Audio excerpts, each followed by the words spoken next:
This is my first video update coming to you from Kikos Monastery in Nicosia here on this Saturday. Now, this monastery was actually the monastery that I was talking about in my video update yesterday, and I said over there in the distance you could see the monastery, and I said one day I will take everybody to this place, and so I decided on this Saturday to take everybody to this place. Now, this is really just a hidden jewel in the city of Nicosia. It is an absolutely beautiful place to visit, and this is actually a part of the main Kikos Monastery, which is located in the mountain of Troodos, the Troodos area, the mountain areas of Cyprus. Cyprus does have a mountain, and in this mountain area of Troodos, that is what the mountain is called, there is the main Kikos Monastery. And this monastery, this Kikos Monastery, actually has one of the rarest icons in the world. It is an icon that was painted by the Apostle Luke, and it is one of, I believe, 4 or 5 verified icons painted by the Apostle Luke. It is in that monastery in Troodos. Many tourists who visit Cyprus go to the mountain, to the Kikos Monastery, and they travel up there, which is about an hour drive, give or take, to this monastery. And the icon of painted by the Apostle Luke is of the Virgin Mary, of the Mother Mary, the Theotokos. Now, there are another 4, I believe, 4 or 5 verified icons of the Theotokos in the world. One of them is in Cyprus. The other one is in Russia. Another one, I believe, is in Poland. I believe Vilnius may have one, if I'm not mistaken. And Italy, I believe Rome has another one of these icons. So, I mean, a very rare icon in Cyprus. And the story behind the Kikos Monastery and the icon of the Virgin is a fascinating story. So look it up. The Apostle Luke, who painted the icon of the Virgin Mary that is in Cyprus. It is an absolutely fascinating story. Definitely worth a look. So here we are, the beautiful monastery in Nicosia, part of the larger Kikos Monastery in Cyprus. If you ever are in Cyprus, come to this monastery in Nicosia, and then rent a car and go to the monastery, the main monastery in Troodos mountain area. Let's talk about the news. Since we mentioned Rome, Italy, real quick, Meloni, she has been given the mandate from the president of Italy to form a government. So to form a coalition, a government, and to take over the control of Italy. And Meloni, she's starting off the formation of her government with a bit of a scandal. I don't think it's that big a deal, if you want my honest opinion, but okay, it seems like this is a scandal because one of the coalition partners, or soon-to-be government partners, Mr. Silvio Berlusconi, who has been president of Italy before, he was recorded talking about Putin, Ukraine, and the conflict. And this recording, actually it's 2 recordings, and the second one was leaked by Le Presse agency. And in this recording, Berlusconi says some interesting things. Basically, he is being blasted for his support of Putin and Russia, as indicated in these recordings. But if you want my honest opinion, reading what he said, the translated English of what he said. I actually think he makes Putin look bad in a way. I mean, I know they're friends. Allegedly, they're good friends, but it seems to me that what Berlusconi says about Putin and the conflict in Ukraine actually makes Putin look unprepared. That's the impression that I got. Let me read you some of what Berlusconi said. Let me sit down over here. You can see how peaceful it is here. Absolutely peaceful. So let's sit down and let me read you this English translated version here of what Berlusconi said in this audio leak.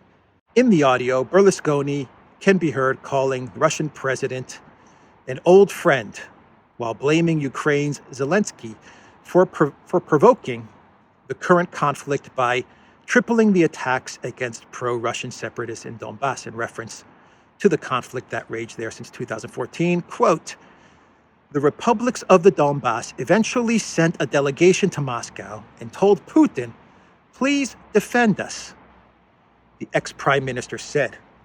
Putin was against any initiative, but he was under a big pressure from the Russian people, and so he invented this special operation.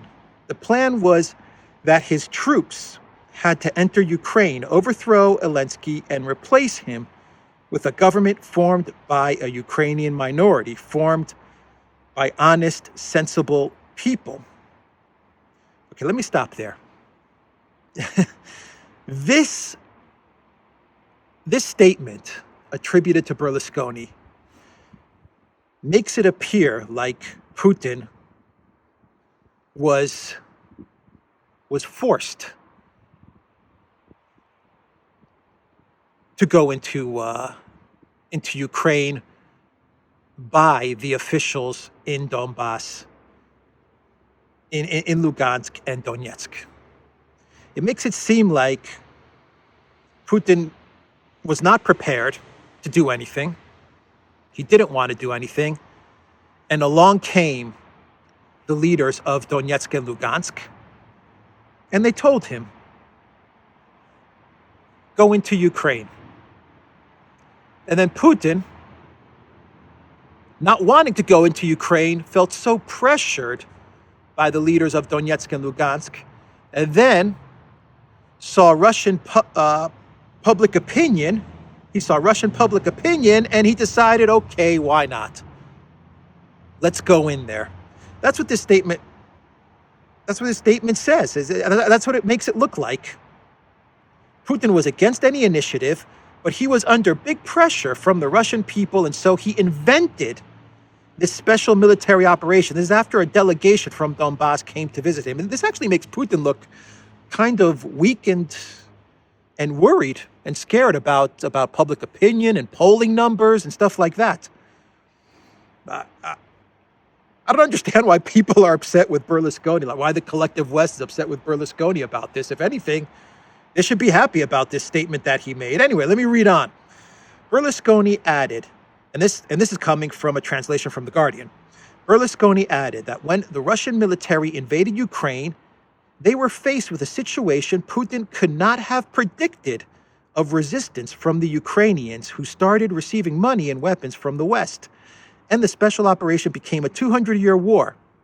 The former PM, who was previously recorded as saying he was one of the Russian leader's top 5 friends, said he can't see how Putin and Zelensky can sit at a negotiating table, because there's no possible way Zelensky, in my view, forgot about it. I can't say, the recording went on. There are no real leaders in the West, continued Berlusconi. I can make you smile. The only true leader is me. Berlusconi said he'd rather not say out loud what he thinks about Zelensky, then continues, I don't see how Putin and Zelensky can talk unless there's an intervention. The war won't end. Worth noting, this is a private conversation where Berlusconi asks for maximum discretion. I mean, This really paints a bad picture about Putin. In this statement, as translated from The Guardian, Berlusconi says that Putin was faced with a situation he could not have predicted.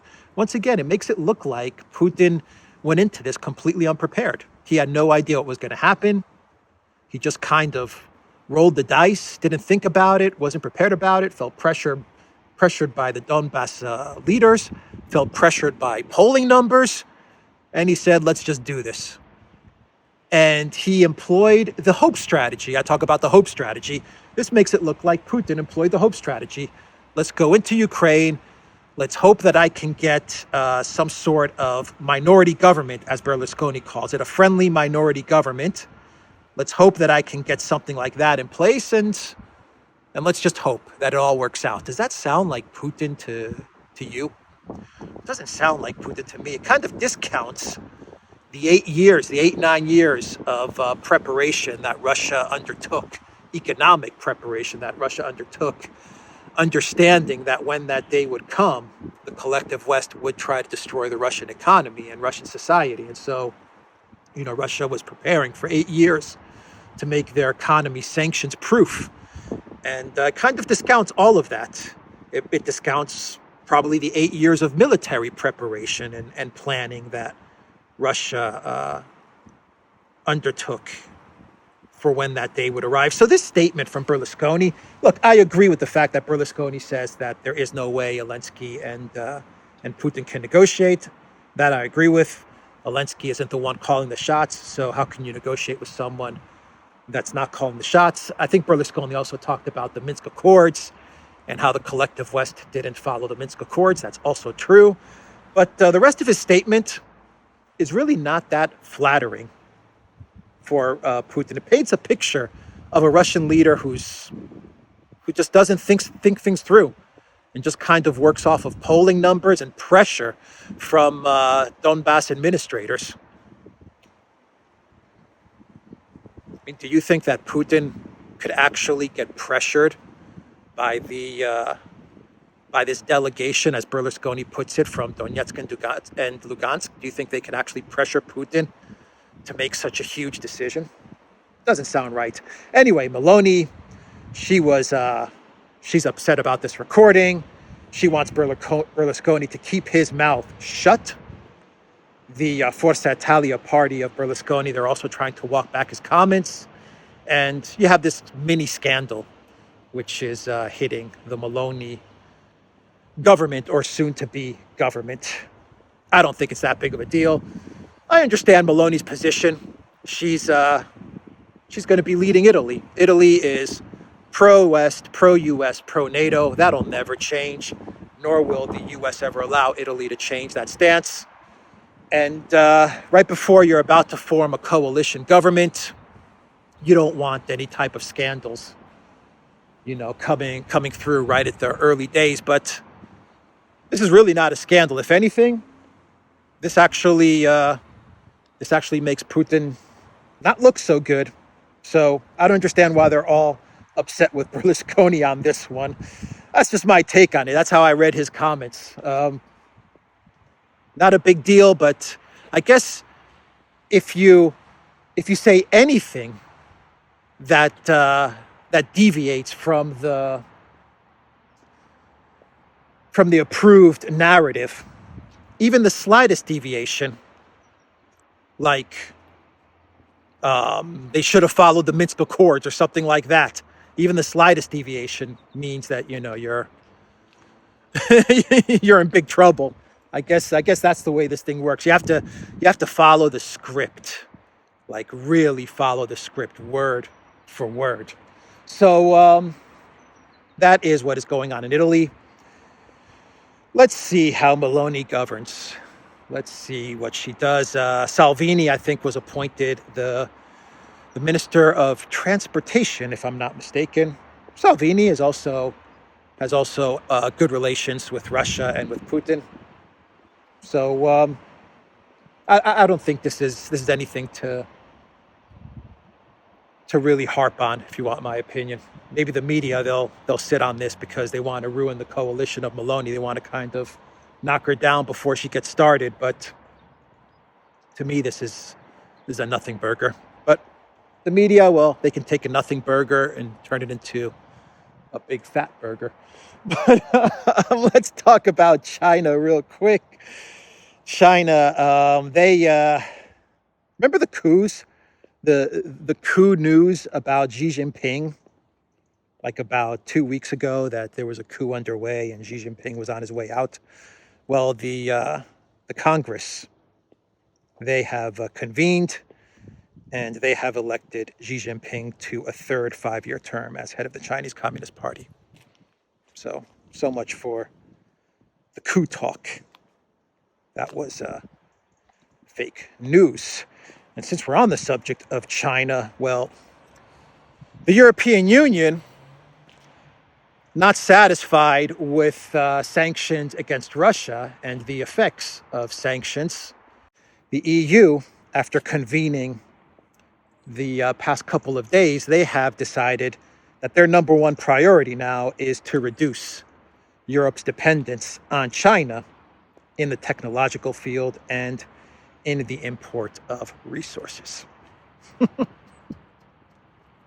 What kind of suicide is this? I mean, the self-deletion of the European Union it's hard to comprehend. It really is stunning to see the European Union just actively trying to destroy itself. That's where they are at this point in time. They're actively trying to destroy themselves. I don't get it. I mean, maybe Klaus Schwab and the WEF and Van der Crazy and Michelle, maybe they've got the master plan in place for what they're going to do when the EU crumbles, and how they're going to make everybody own nothing and be happy and control all the serfs. Whatever they have in their hollowed out heads. But boy, is this is just crazy stuff. So Van der Crazy, she's putting right up there on the top of the list of EU initiatives, removing Europe's dependence on China. That's going to work out well, especially when you consider that China now is one of the main suppliers of oil. I believe Russian oil now is supplied by China to the European Union. Maybe gas as well, I don't know. Gas is going to go through Turkey. So, I mean, we might as well sanction Turkey as well while you're at it. I mean, sanctioning China and cutting off your ties with China, maybe that's not enough. Maybe you should also just go after Turkey as well, and just throw India in there too. Throw India there in there as well, and speed up the collapse. That seems to be the game plan. Anyway, she also talked about how the EU needs to provide another 3 to 4 billion euros per month to Ukraine in order to keep Ukraine afloat. That doesn't help either. 3-4 billion euros that the EU doesn't have. Germany, I think Germany, Brabach, she's requesting from the government like another 1.5 billion to hand over to Ukraine as well. So all these countries, the EU and all these member states, they really should be using their funds to help their own people out. But they're not so concerned about their own people, are they? Not at all. Van der Crazy did say that the EU assistance in rebuilding Ukraine should be linked to the reform process to support the country's path towards EU accession. Yeah, all right.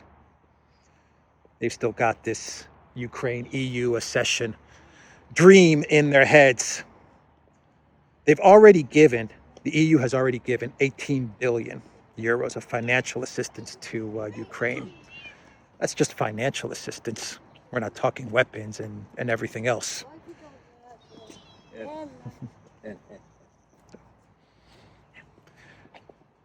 So that's what happened during the meeting of EU member states. That's the plan.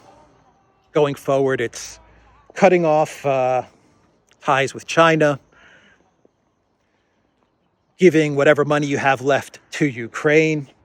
And what else? Oh, they want to cap gas and oil again. They're still trying to figure out a way to put a cap on gas and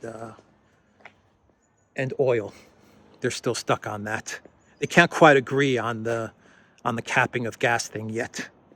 They can't quite figure that one out. But that one's going to really work out well for the European Union. Yeah, maybe short term, they'll get the price of gas low, just for the short term. And then eventually, the gas is going to go where the market wants it to go. That's what's going to happen. You always got to remember that the European Union, they're not so good on long-term contracts. I can see like a buying cartel kind of working if you really stick to long-term contract buying. There I can see how that could kind of work. But the EU member states, they're really big into the spot market, really big into buying gas on the spot market. This is going to be a train wreck.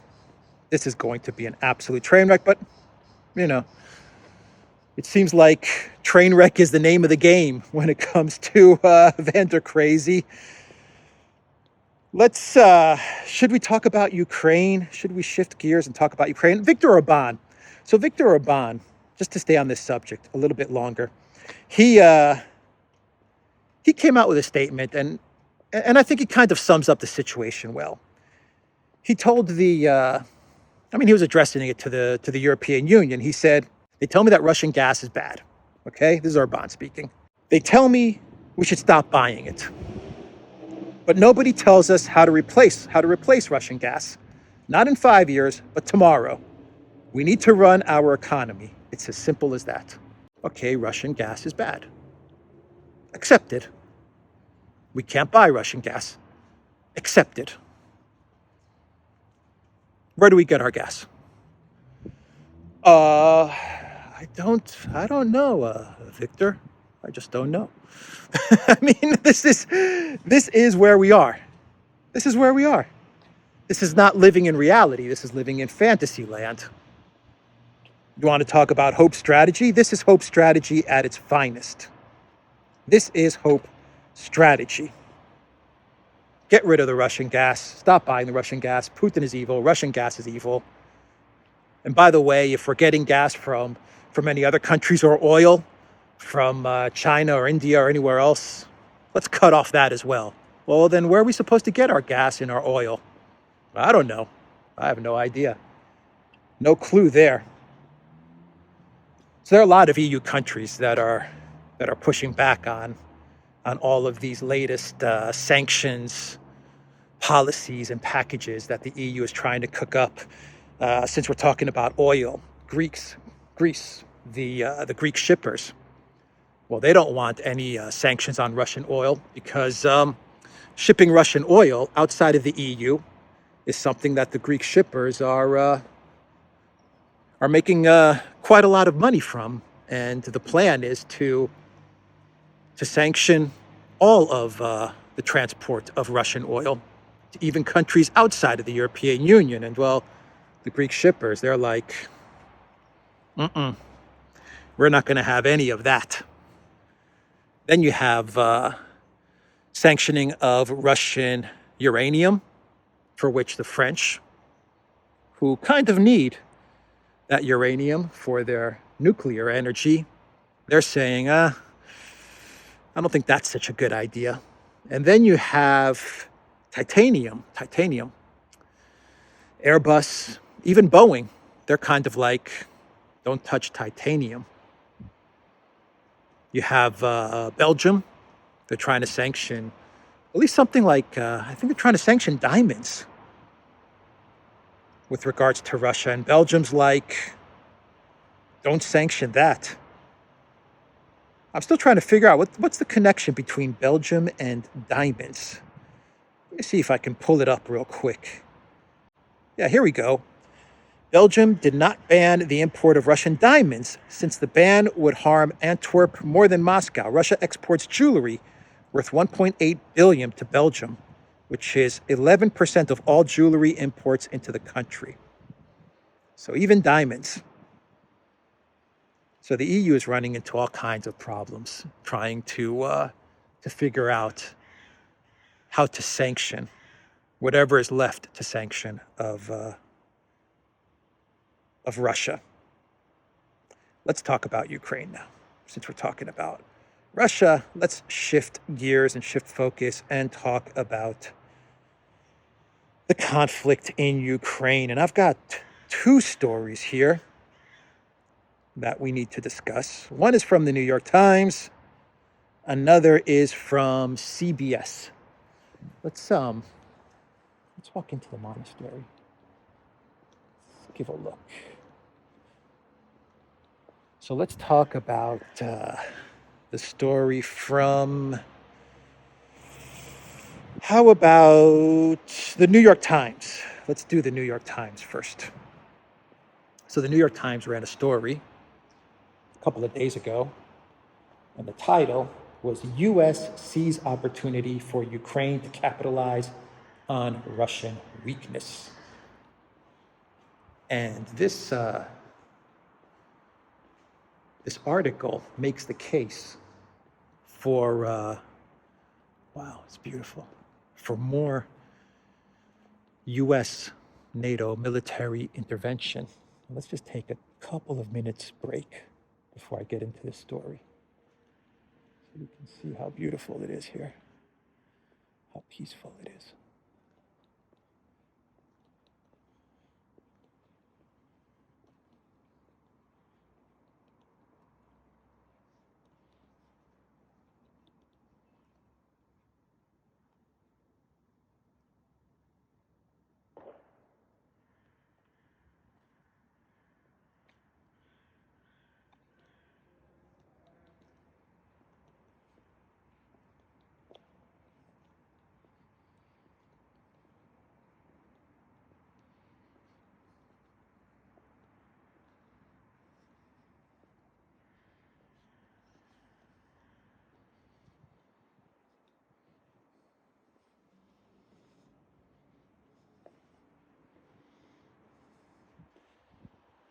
All right,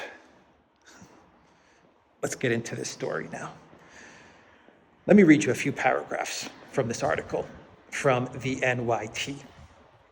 And I'll start with the first 3-4 paragraphs, and then I'll get down to the last 2 paragraphs. And I think you'll get an understanding as to what the New York Times is pushing, what they're asking for. And the New York Times they are the best when it comes to manufacturing consent for wars. The New York Times is top notch. I mean, they are the best in the business. They've been doing it since Iraq WMD, Syria, Libya. When it comes to manufacturing consent, there's no better publication than the NYT. So they say here, the Ukraine military has a window of opportunity to make gains against Russia's army over the next 6 weeks, according to American intelligence assessments. If it can continue its push in the south and the northeast before muddy ground and cloud cover force the opposing armies to pause and regroup. American officials say there is little chance of a widespread collapse in Russian forces that would allow Ukraine to take another huge swath of territory similar to what it claimed last month. But individual Russian units could break in the face of sustained Ukrainian pressure, allowing Kiev's army to continue retaking towns in the Donbass and potentially seize the city of Kherson, a major prize in the war. Quote, "There's a Ukrainian window of opportunity here," said Mason Clark, a Russian military analyst at the Institute for the Study of War. The Ukrainians have the freedom to choose where they're going to attack. I don't think the Ukrainians are going to be able to completely collapse the Russian military in the near term, Mr. Clark said. In that sense, the Russians have been able to absorb losses. However, I think major Russian offensive operations are pretty much off the table at this point. U.S. officials say privately that Ukraine should continue to press its advantage in the coming weeks, but not to the point of overextending its military supply lines or giving the Russian army a chance to exploit any weaknesses in Ukraine's defensive lines. Many of the officials interviewed for this article spoke on the condition of anonymity to discuss sensitive or classified assessments of the war. Of course, they're anonymous, except for Mr. Clark, who is, of course, from the Institute for the Study of War, which is the Victoria Nuland family think tank project thing. So that's who you're getting your information from, the Institute for the Study of War. According to these anonymous sources and this Mr. Clark, you will not be able, Ukraine will not be able to completely collapse the Russian army, which is, to quote Ursula von der Crazy, in tatters. It is in tatters, but you'll be able to inflict a tremendous amount of damage to the Russian army, because it looks like the Russian army is about to collapse in the Kherson region. And not only the Kherson region, this article also says that the Russian army is about to collapse in Lugansk and Donetsk as well. So in the Donbass as well, it's in jeopardy of collapse, which means that, according to this article, if Ukraine in the next 6 weeks just pushes just a little bit more, just send some more troops forward, just push them, trying to break them through just a little bit more, then eventually Ukraine is going to be able to take all kinds of cities and towns in Kherson, Lugansk, and Donetsk. But it's not going to be a complete collapse of the Russian army, because you can't have a complete collapse of the Russian army, because you got to keep this war going. You got to keep this war going. That's why the New York Times can't say that the Russian army is going to completely collapse, going to completely fall apart. Can't say that. Can't say that Russia's going to be completely defeated. Can't say that either. Well, it does kind of hint at that. And I'll read you the paragraph, the final 2 paragraphs there. But the main point of this New York Times article is to just let all of the New York Times readers know that Ukraine is oh so close to winning, but just not quite there yet. So more money, more weapons, more money. Let's keep this war going. Here are the last 2 paragraphs. The dynamic of the war could change come spring. Even if Ukraine stops Russia from ever achieving its strategic goals of toppling the government in Kiev and forcing the country to turn away from Europe, it does not mean that Mr. Putin will stop fighting. The reality of modern warfare is that the winner does not get to say in when the fighting stops. Mr. Putin, officials said, is unlikely to accept defeat in the coming months. It is often up to the loser to decide when the war is truly over, said Michael Kaufman, the director of Russian studies at CNA, a research institute in Arlington, Virginia. There is a divergence in people's expectations of when the fighting might end versus the war being actually over. The fighting may die down, but it doesn't mean the war itself will end. You got that? You got that, everybody? It is often up to the loser to decide when the war is truly over. That is a direct quote from Mr. Michael Kaufman. The reality of modern warfare is that the winner does not get to say when the fighting stops. So Russia is going to be defeated, according to the New York Times, according to Stoltenberg, according to Van der Crazy, according to Bidenopoulos, Greece's favorite son, according to Trudeau and Schultz. Russia is going to lose, right? NYT, WAPO, the Washington Post, CNN, everyone knows it. Anonymous officials at the Pentagon and the MI6, they are all telling us Russia's going to lose. But even though Russia's going to lose, even though the Russian military is in near collapse, the winner doesn't decide when the war ends. The loser decides when the war ends.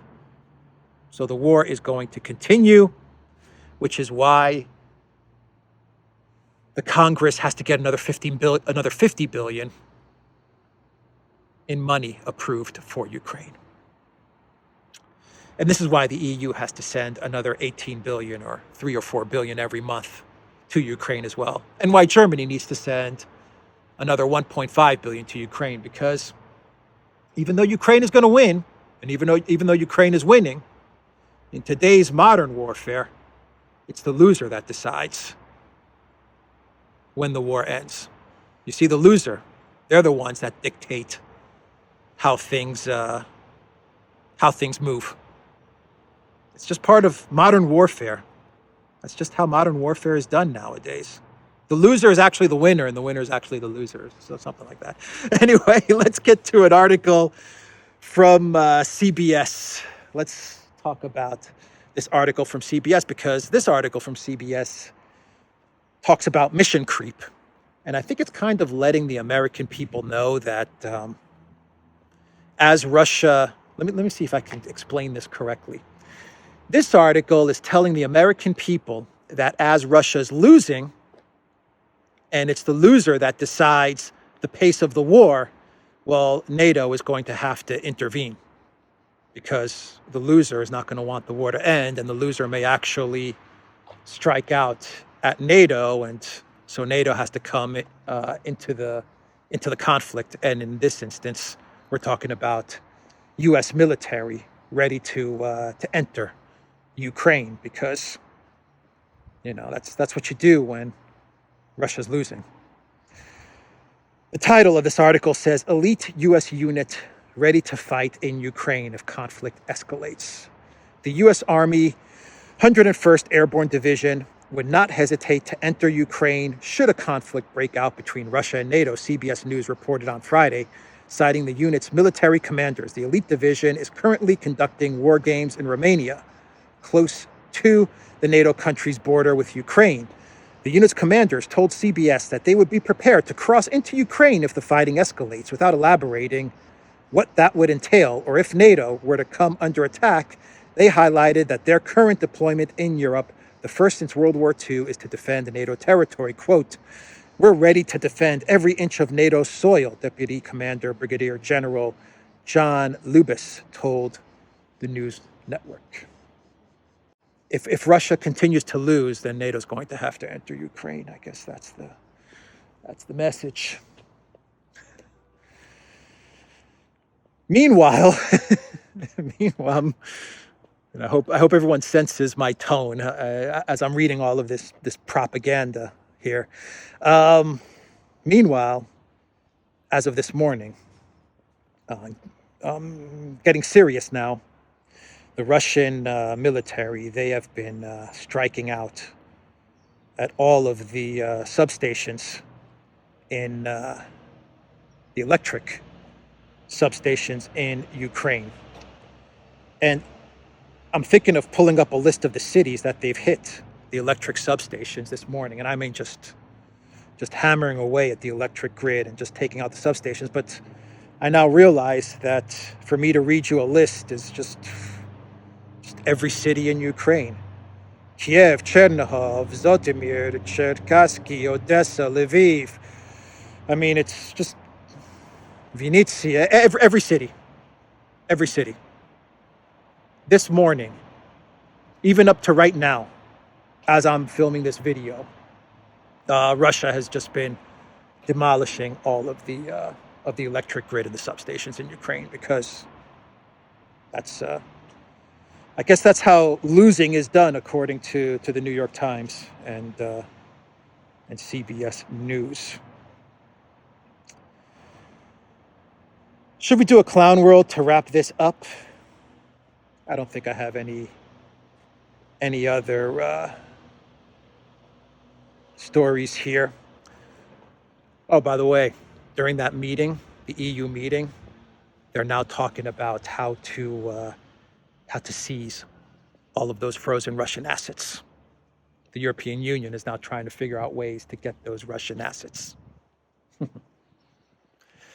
I said in a video in Greece like 2 months ago.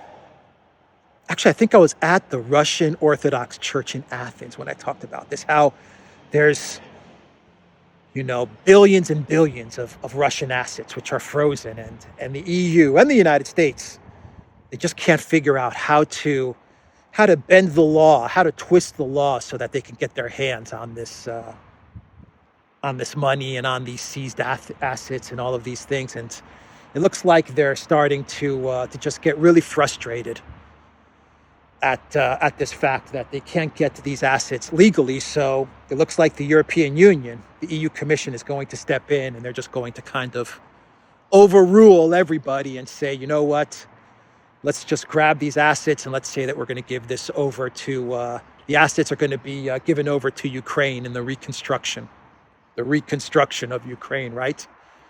And that's what they're going to do. That is what the European Council President Charles Michel said. So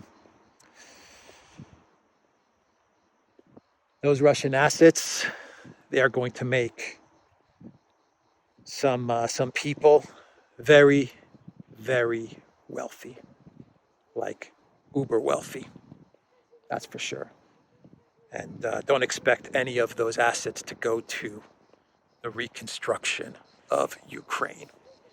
I don't see that happening. Let's round things out here with the clown world. This will be a quick clown world. I think this was let me see here. I think this was CBC TV in Canada, I believe, is where this interview took place. And look, I mean, every now and then when you're doing an interview, sure, you may have an itch on your nose, or like something, maybe you're speaking and I don't know, sometimes like a bug lands on your nose, or something scratches over there, so you don't want to put your hand up there and you just kind of go like that. Anyway, in this CBC News interview with Zelensky, well, take a look. I don't think I'm going to put any sound for copyright reasons, or maybe I'll speed it up or something like that. No, I don't want to speed it up because then you won't see what happened. Okay, I'm not going to put any sound on this video. It's not really important what he says. What's important is to watch his little Bewitched. Remember that show Bewitched? Ding ding, where she made her nose kind of. Just take a look at Zelensky and his little nose movement, and maybe that reminds you of something. Maybe he has a scratch. I don't know. I just thought it was a funny video, and check it out, and we'll end this video on this CBC interview. Policemen shooting at them to bring them down. Is Ukraine able to deal with the drone threat?